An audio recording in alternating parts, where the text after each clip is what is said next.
Araling Panlipunan 4, Quarter 2, Week 4. Yamang Gubat.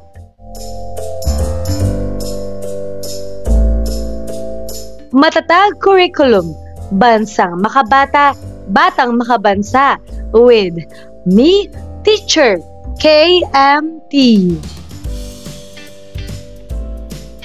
Magandang araw mga bata! Ngayon ay pag-aaralan natin ang tungkol sa Yamang Gubat.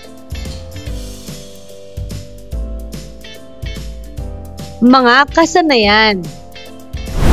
Una, naipaliliwanag ang iba't ibang pakinabang pang-ekonomiko ng mga pinagkukunang yaman ng bansa. Pangalawa, natatalakay ang mga hamon at pagtugon sa mga gawaing pangkabuhayan ng bansa.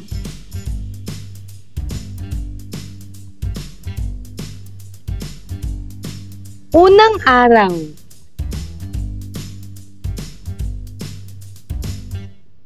Maikling balik-aral. Tukuyin kung ano ang larawan sa bawat kahon. Alamin kung ito ay tumutukoy sa yamang lupa o yamang tubig. Umpisahan na natin. Para sa unang larawan, ano ito? Magaling. Ito ay palay. Ito ba ay yamang lupa o yamang tubig? Mahusay. Ito ay yamang lupa.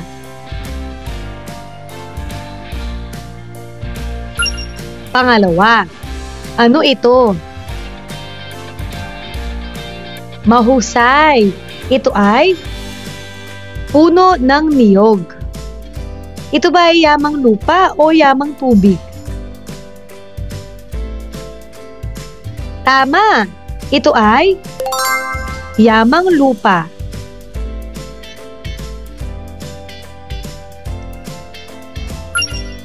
Pangatlong larawan.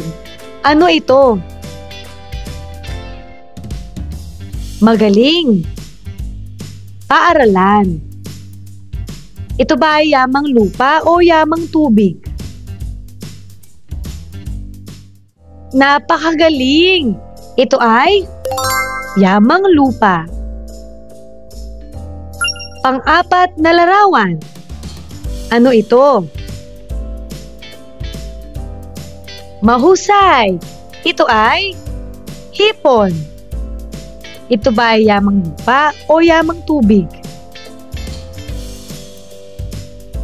Magaling! Ito ay yamang tubig.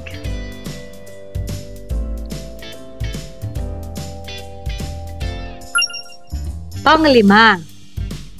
Ano ang larawan?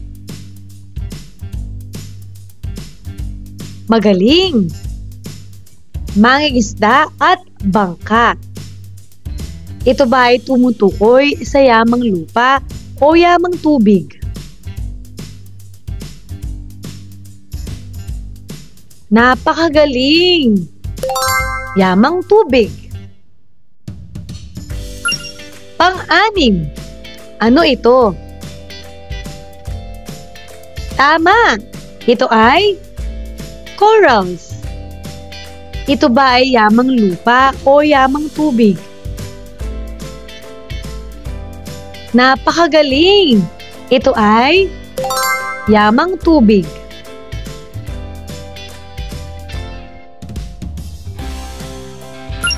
Pang-pito. Ano ito? Mahusay! Nagtatanim o mga batang nagtatanim. Ito ba ay tumutukoy sa yamang lupa o yamang tubig? Mahusay! Yamang lupa. Pang-walo. Ano ito? Magaling! Ilog. Ito ba ay yamang lupa o yamang tubig? Tama! Yamang tubig.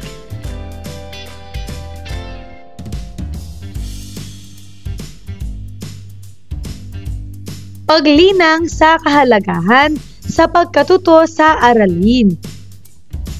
Ikaw ay nasa kagubatan. Ano sa iyong palagay ang iyong makikita? Bilugan ang iyong napili. Para sa unang mga larawan, ano ang iyong sagot?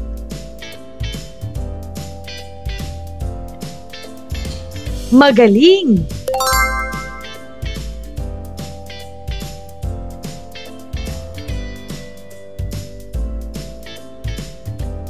Pangalawa,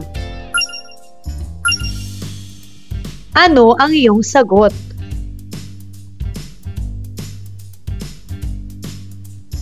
Mahusay!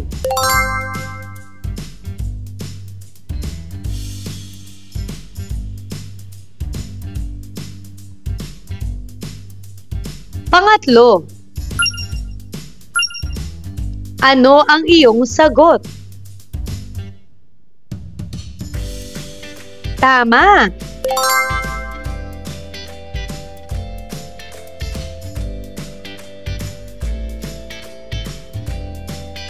Paghawan ng bokabularyo sa nilalaman ng aralin.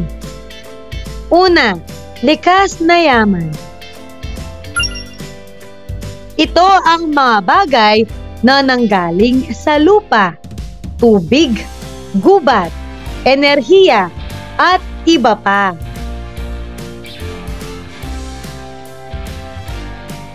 Pangalawa, kagubatan. Isang uri ng likas na kapaligiran na maraming puno at halaman, tinitirhan ng mga hayop.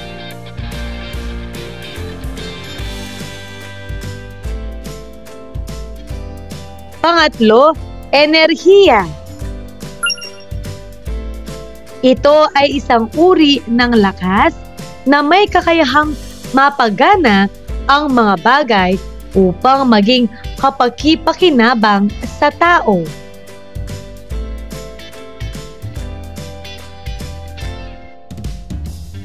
Ikalawang araw.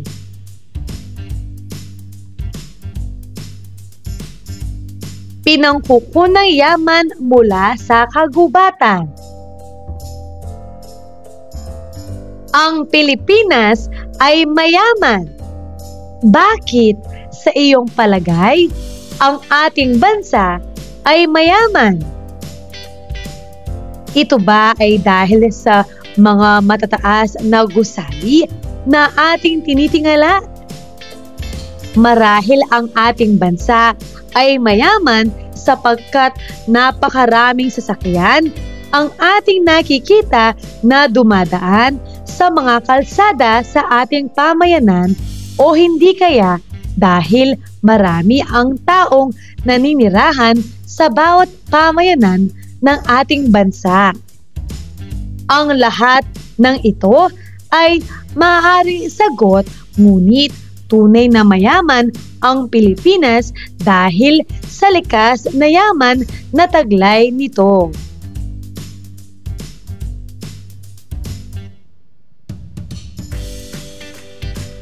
Nag-umpisa ang iyong pagkatuto kung gaano kayaman ang Pilipinas pagdating sa kalupaan at katubigan. Ngayon ay mas palalawakin natin ito. Idadagdag natin ang likas yaman mula sa kagubatan at likas na yaman mula sa enerhiya.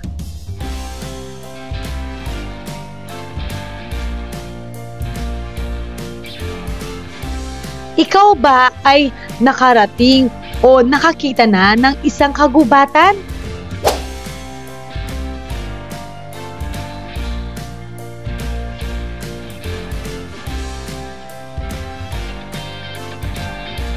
Talakayin natin. Likas na yaman mula sa kagubatan.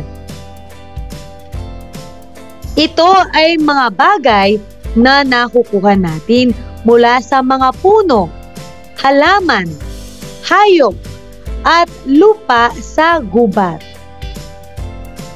Halimbawa, una, punong kahoy. Pangalawa, hayop sa gubat. Pangatlo, halaman at bulaklak.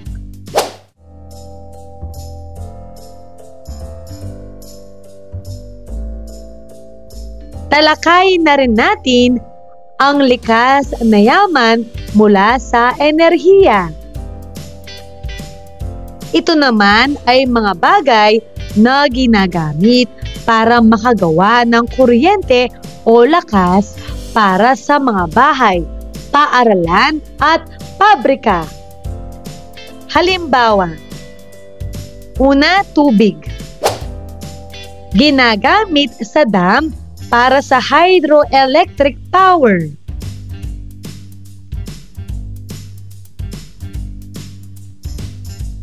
Pangalawa, hangin.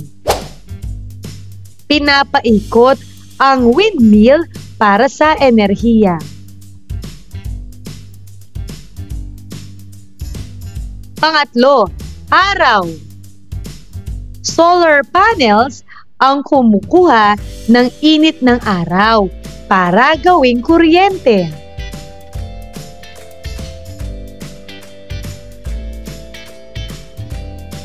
Pang-apat, uling o langis. Sinusunog para makagawa ng init at kuryente.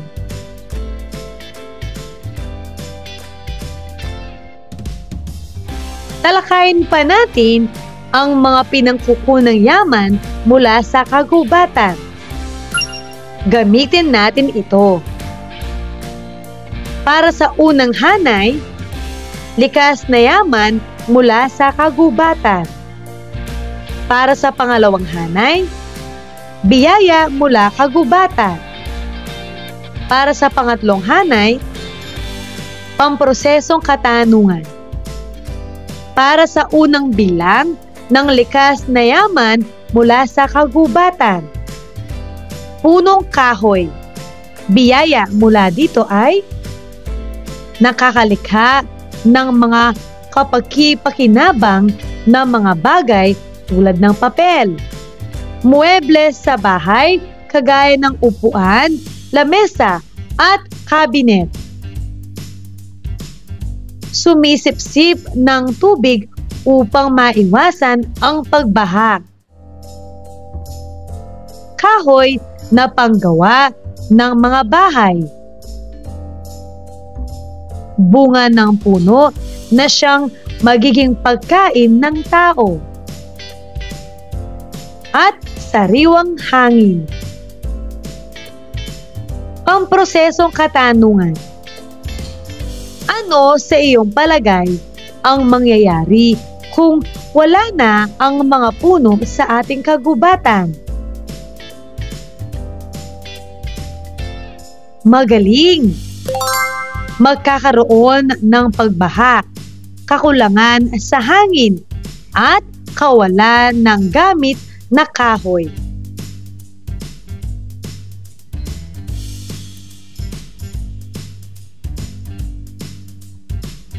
Pangalawa, tahanan ng mga hayop. Biyaya mula dito. Ang kagubatan ang nagsisilbing tahanan ng maraming hayop, kasama na rito ang mga tinatawag nating endangered species tulad ng Philippine eagle, tamaraw at tarsier. Pamprosesong katanungan. Kung walang kagubatan, saan kaya maninirahan ang mga hayop na ito? Mabubuhay kaya sila kung wala sila sa kagubatan?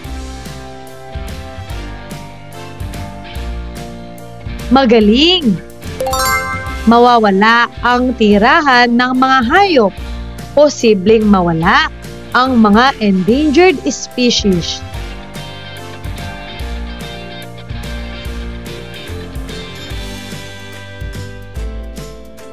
Pangatlong likas na yaman mula sa kagubatan. Halaman at bulaklak. Biyaya mula dito.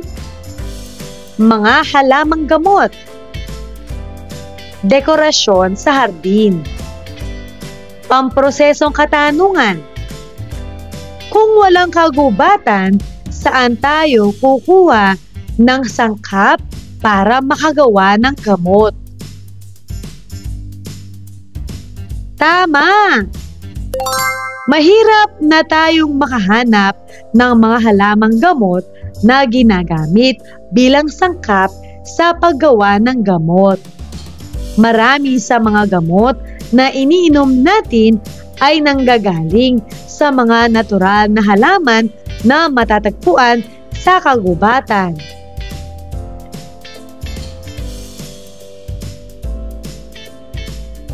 Pang-apat na likas na yaman mula sa kagubatan. Watershed. Biyaya mula dito.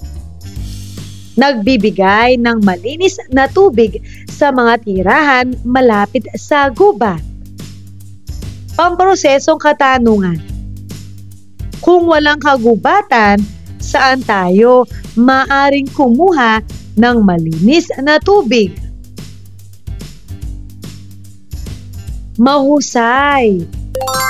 Kung walang kagubatan, mahirap na tayong makakuha ng malinis na tubig dahil ang mga punong kahoy at watershed sa kagubatan ang sumasala at nag-iipon ng tubig para sa mga ilog, bukal at poso.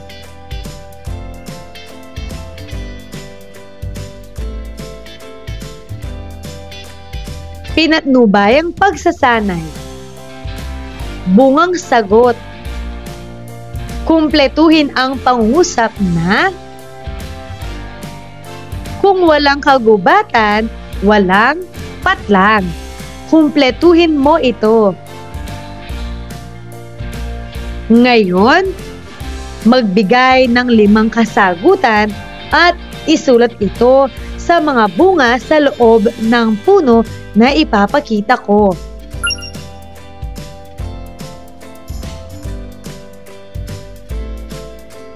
Sagutin na natin. Kung walang kagubatan, walang sariwang at malinis na hangin. Walang halamang gamot. Walang kahoy para sa paggawa ng muebles sa bahay. Walang tirahan ang mga hayop. At walang malinis na tubig.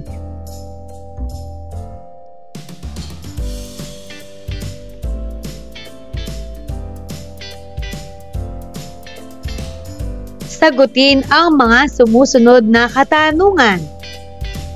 Una, bakit mahalaga ang kagubatan mula sa iyong natapos na gawain?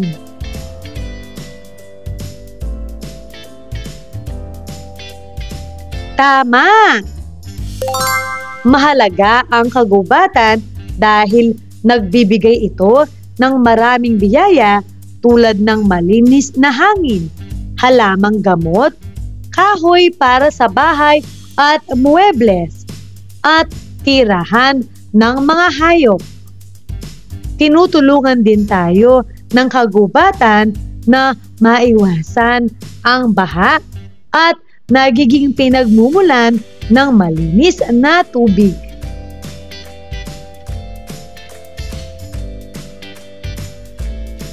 Pangalawa, kung walang gubat, ano ang mawawala sa mga tao at sa mundo? Napakagaling! Kung walang gubat, mawawalan tayo ng malinis na hangin, tirahan ng mga hayop, halamang gamot, kahoy, at malinis na tubig. Mawawala rin ang balanse sa kalikasan. Maaaring dumami ang baha at polusyon at mabubura ang maraming uri ng hayop at halaman.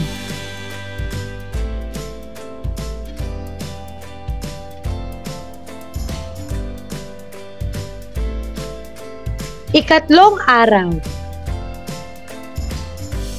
Talakayin din natin ang mga gawaing pangkabuhayan mula sa yamang gubat.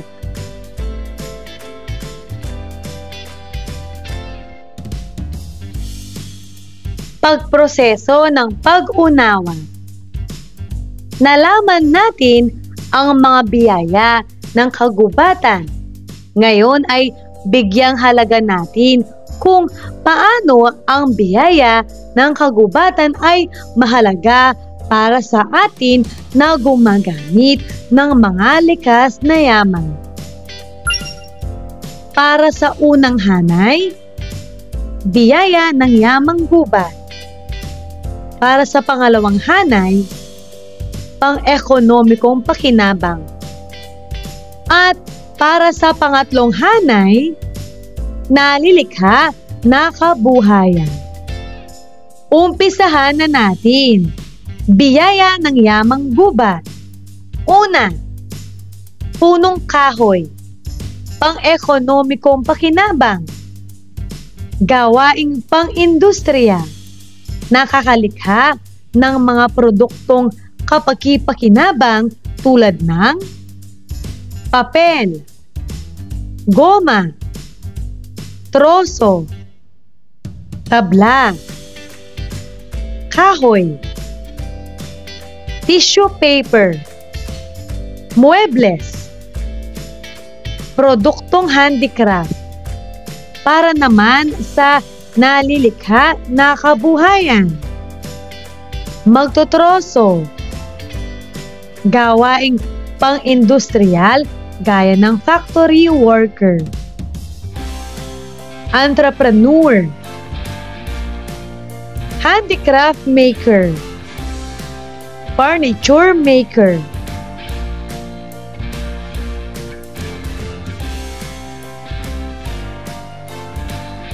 Pangalawang biyaya ng yamang gubat. Mga hayop na naninirahan sa kagubatan. Pang-ekonomikong pakinabang. Gawaing pang-turismo. Nagpapalago ng ekonomiya para makita at mapangalagaan ang mga endangered species na makikita lamang sa kagubatan gaya ng tarsier sa Bohol, tamaraw sa Mindoro, at Philippine eagle sa Davao. Kasunod nito ang gawaing pananaliksik. Mga mananaliksik ng mga bagong tuklas tungkol sa mga maiilap na hayop sa kagubatan. Nalilikha na kabuhayan. Tourist guide, tourist officer, entrepreneur. Mananaliksik para sa bagong kaalaman sa mga natatago at mailap na hayop sa kagubatan at kung paano sila pangalagaan at ingatan.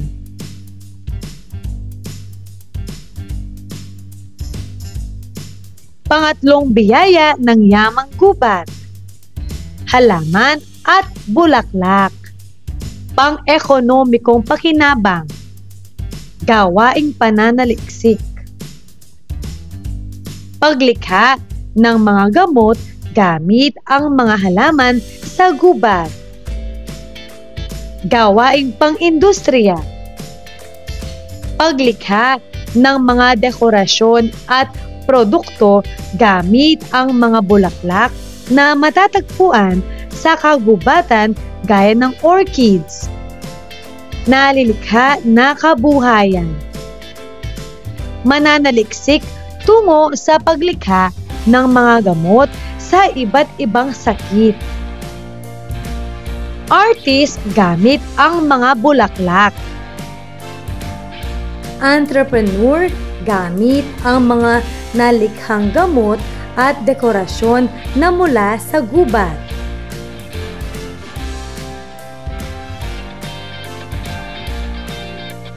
Pang-apat na biyaya ng yamang gubat. Watershed. Pang-ekonomikong pakinabang. Gawaing pang-turismo. Puntahan ng mga bisita mula sa ibang panig ng bansa at mga dayuhan ang mga watershed sa kagubatan gaya ng Talon ng Maria Cristina sa Northern Mindanao at Pagsanhan Falls sa Laguna. Kasunod nito ang gawaing pang-enerhiya.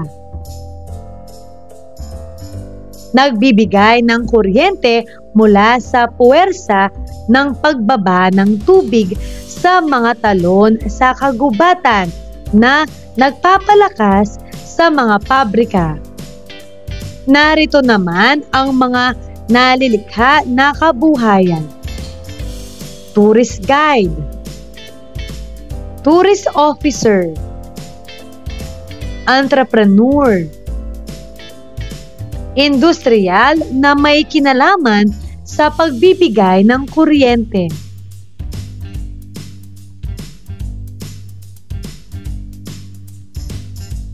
Pinatnubayang pagsasanay.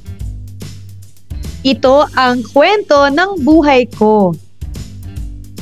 Kumpletuhin ang mga pangungusap batay sa personal mong gustuhin bilang isang mag-aral. Isulat sapat lang ang iyong sagot. Ako ay isang A. Magtutroso, B. Factory worker, C. Entrepreneur, D. Handicraft maker, E. Furniture maker, F. Tourist guide, G. Tourist officer, H. Mananaliksik, I. Artist. Mga bata, dapat tandaan na maaaring hindi kayo para-pareho ng sagot dito.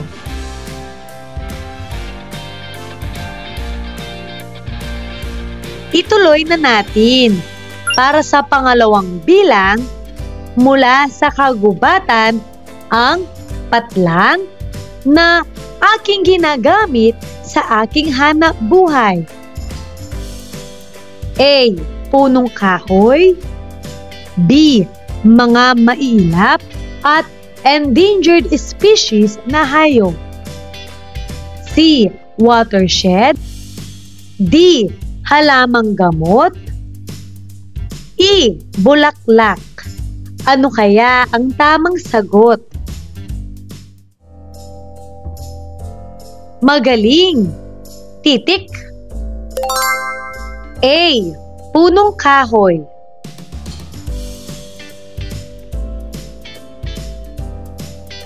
Pangatlo, ang aking hanap buhay ay nagbibigay ng patlang sa ekonomiya ng bansa na siyang aming ambag para mapalago ito. A. Gawaing pang-turismo, B. Gawaing pang-industrial, C. Gawaing pananaliksik, D. Gawaing pang-enerhiya. Ano kaya ang tamang sagot? Mahusay! Titik. A. Gawaing pang-turismo.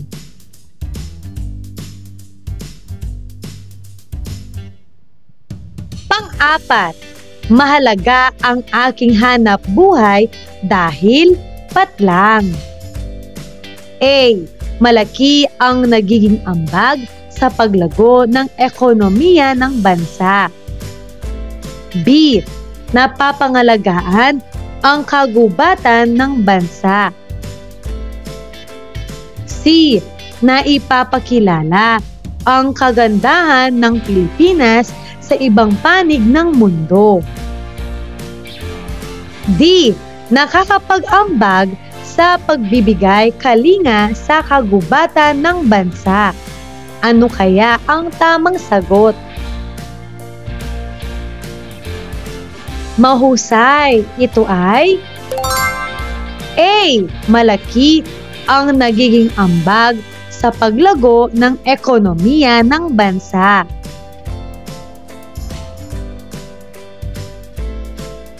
Paglalapat at pag-uugnay. Gagabayin ka ng iyong guro para sa gawaing ito.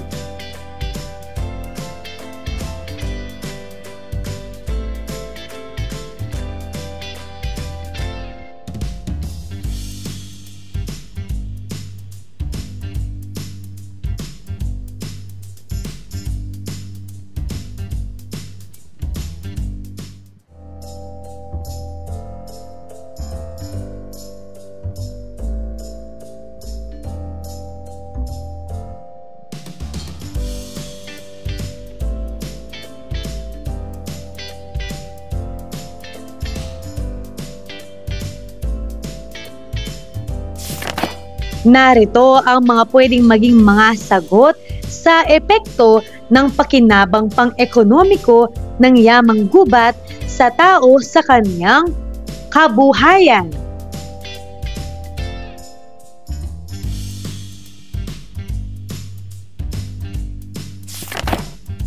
Kalikasan.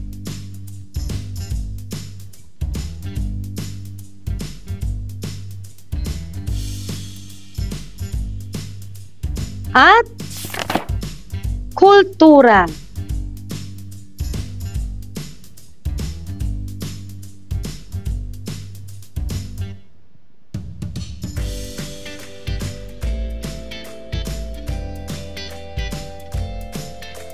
Pagproseso ng pag-unawa. Para sa unang hanay, mga suliranin at hamon na kinakaharap ng yamang gubat. Para sa pangalawang hanay, dahilan ng suliranin. Para sa pangatlong hanay, hakbang ng pamamahala. Unang suliranin at hamon, mabilis na pagkaubos at pagkasira ng mga gubat sa Pilipinas. Dahilan ng suliranin. Illegal logging. Kaingin. Hakbang ng pamamahala. Presidential Decree No. 705 Series 1975. Forestry Reform Code of the Philippines.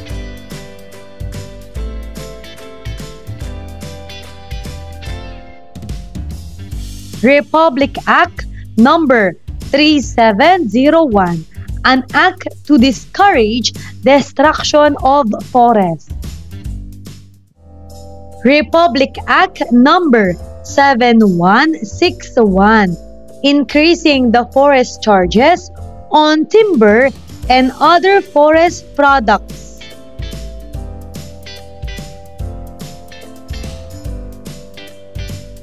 Pangalawang suliranin at hamon, climate change. Dahilan ng suliranin. Deforestation. Hakbang ng pamamahala.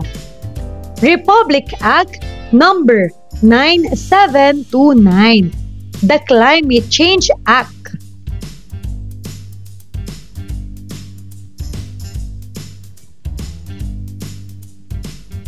Pangatlong suliranin at hamon, pagdami ng endangered species at pagkawala ng mga hayop sa mga kagubatan. Dahilan ng suliranin. Pagkasira at pagkawala ng natural na tirahan ng mga hayop. Hakbang ng pamamahala. Republic Act No. 9147, an act providing for the conservation and protection of wildlife resources and their habitats, appropriating funds therefore and for other purposes.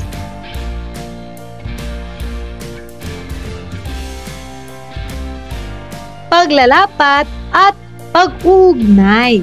Gagabayin ka ng iyong guro para sa gawaing ito.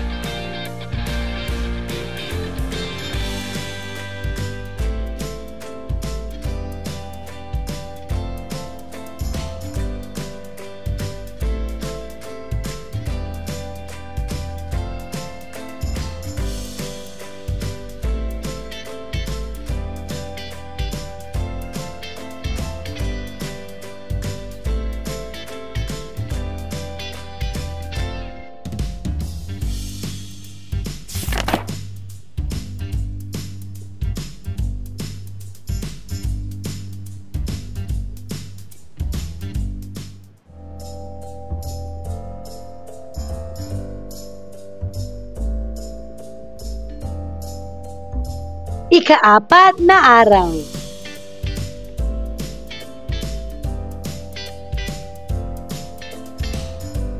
Pabaong pagkatuto. Aralin natin muli. Yamang gubat. Ang yamang gubat ay may pakinabang pang-ekonomiya. Ito ay ang mga pang-turismo, pang-industrial, at pang-enerhiya. Meron din itong mga likas na yaman. Ito ay ang mga punong kahoy, mga hayop, halaman at bulaklak, pati na rin ang watershed.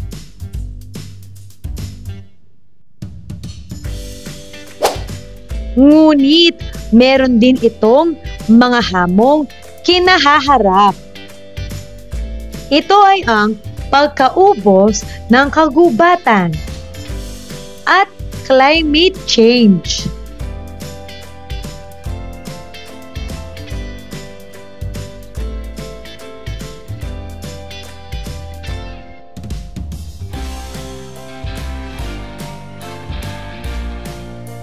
Ngayon, sagutin ang mga sumusunod na mga tanong. Una, ano-ano ang mga likas na yaman na matatagpuan mula sa yamang gubat? Magaling!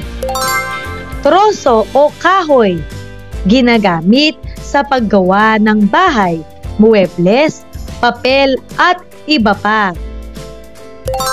Mga halaman, gaya ng medicinal plants, damo, at iba pang halamang ugat.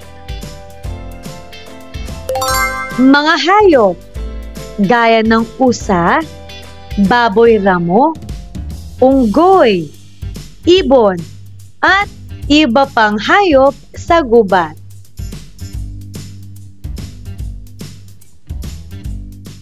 Pangalawang tanong, ano-ano ang mga pakinabang sa ekonomiya mula sa yamang gubat? Mahusay! Pagkakaroon ng kabuhayan. Maraming Pilipino ang nagtatrabaho bilang mangangahoy, gumagawa ng muebles o namumulot ng mga produktong gubat. Turismo.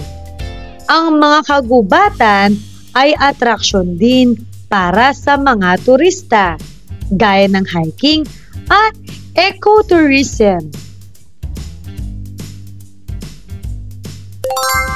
Pampatatag ng kalikasan. Pinoprotektahan ng kagubatan ang yamang tubig at agrikultura na mahalaga rin sa ekonomiya.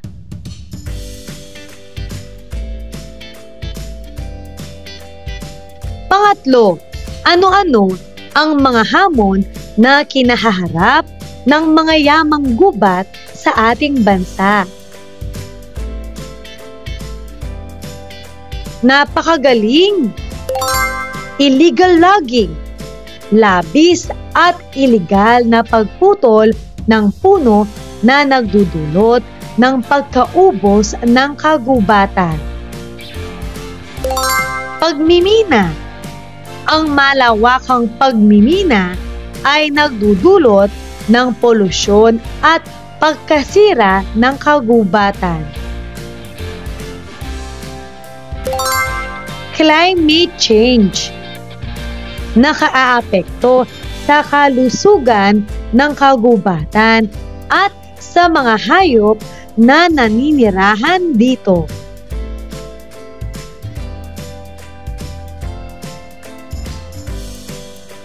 Pagsusulit. Punan ang mga kahon ng mga hinahanap na salita o mga salita.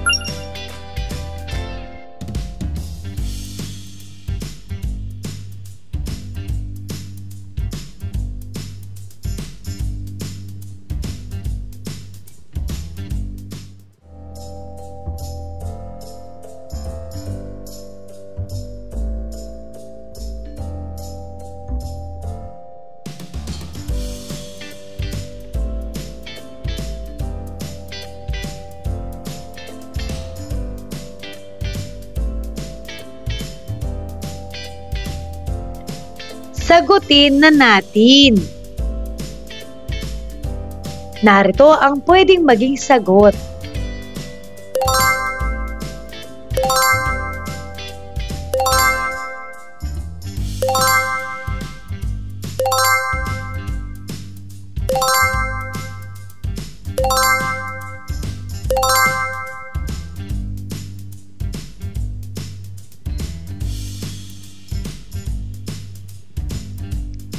Mahusay mga bata!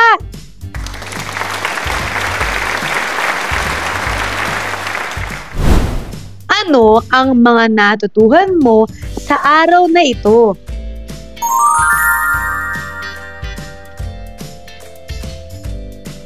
Ngayong araw na ito, natutuhan ko ang tungkol sa likas na yaman mula sa kagubatan. Ito ay mga bagay na nakukuha natin mula sa mga puno, halaman, hayop, at lupa sa gubat. Halimbawa, punong kahoy, hayop sa gubat, halaman at bulaklak.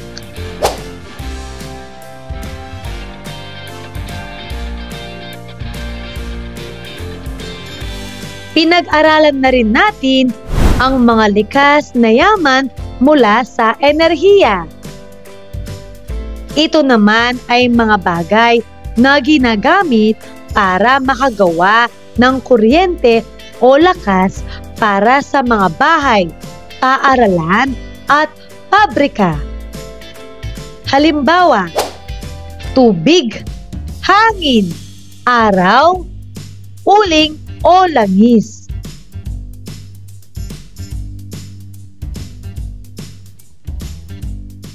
Maraming salamat sa pakikinig mga bata.